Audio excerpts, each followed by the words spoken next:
네, 안녕하세요. 학교폭력 전문 사무소 승명여사입니다. 저도 농구를 참 좋아하거든요. 그래서 일주일에 한 두세 번은 해요, 농구를. 지난번에 민간 동호회 농구 경기에서 막 주먹 나가고 더불어서 엘리트 운동 학생 선수들도 얼마 전에 그 막 주먹 나가서 했잖아요. 좀 그런 게 있는데,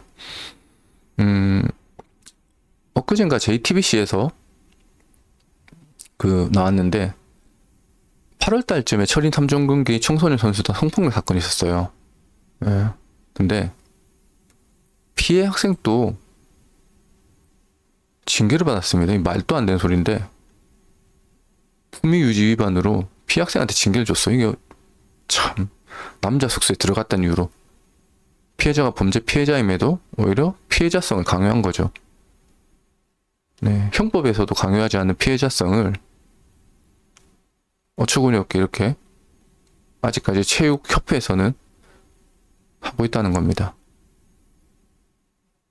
범죄 피해자임에도 단순히 숙소에 들어갔다는 이유만으로 네, 피해자성을 강요하고 있습니다.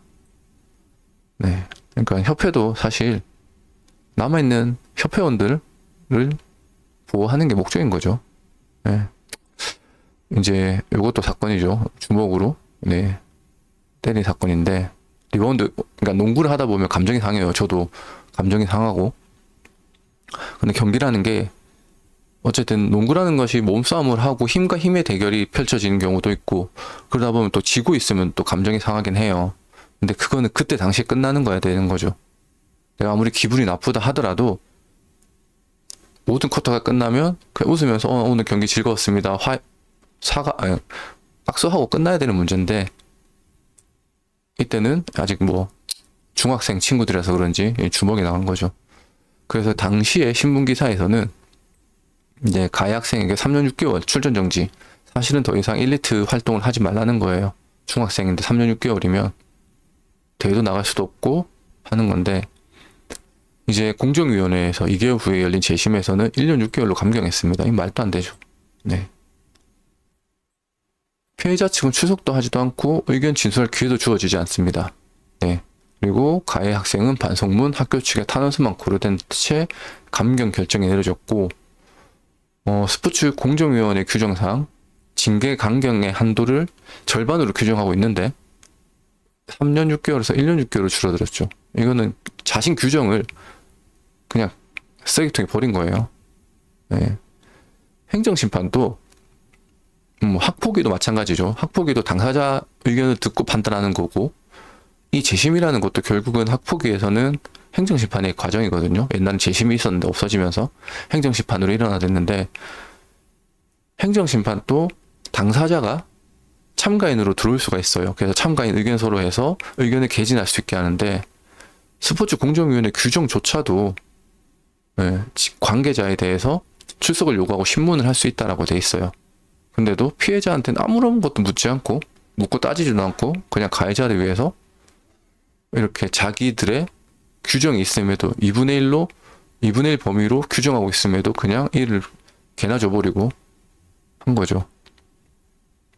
아까 말씀드렸다시피 행정심판에서도 사건 당사자는 참가인으로서 참가해서 의견 개진할 수 있습니다. 분명한 건 이렇게 공정위원회 규정에도 관계인이 출석해서 신문을 할 수 있다고 돼 있음에도 그런 것들을 하지 않는 거죠. 이런 학교 운동부 학생 선수들은 이런 사각지대가 발생할 수밖에 없어요. 네. 이게 양궁협회는 달라요. 양궁협회는 지난번에 이렇게 하니까 바로 그냥 넌 영구제명 때려버렸는데 그 외 종목에서는 이런 사례가 정말 많습니다. 네. 그러니까 피해자 너 때문에 너만 잘했으면 그렇죠. 그러니까 이런 것들에 또 어쨌든 피해자는 어쨌든 계속 운동을 해야 되다 보니까 이 협회가 가진 절차, 협회가 가진 권위, 내가 여기 밑보이면 더 이상 운동을 할 수 없다는 그 불안감, 두려움 이런 것들을 이용해서 피해자를 2차 가해를 하는 거예요. 그래서 저희는 이제 통상 이제 운동부 학생 선수들이 많이 들어오거든요. 뭐 가해 학생도 있고 피해 학생도 있는데 저희가 이제 적법한 절차와 방식으로 징계가 이루어지도록 이제 많이 진행을 하고 있습니다. 그리고 피해 학생들 같은 경우에는 이렇게 협회가 가지는 이런 권위 이런 것들에 의해서 부당하게 권리가 침해되지 않도록 도와주고 있죠. 뭐 학폭도 마찬가지고요. 그리고 저희도 이제 스포츠 공정위원회 쪽 의견 개진도 많이 하거든요. 보호자님들 의뢰를 받아가지고 뭐 이런 식으로 하긴 하는데, 어쨌든 뭐 학폭도 마찬가지지만 이런 절차들은 눈 감고 코 베이지 않으려면, 속된 말로 속담에서 따르면 어쨌든 많이 아셔야 돼요. 보호자님들도 많이 아시고 처음부터 준비를 하셔야 돼요. 전문가들하고 뭐 여유가 되면 변호사로 가시면 되고, 아니면 굳이 이 사안에서는 내가 변호사도 안 가고 굳이 행정사 통해서 해도 되겠다라는 것들은 행정사를 통해서 하시면 됩니다. 당연히 이제 우리나라 변호사분들이 전부 다 아시겠지만 뭐 송무의 전문가들이잖아요. 로스쿨 졸업하시고.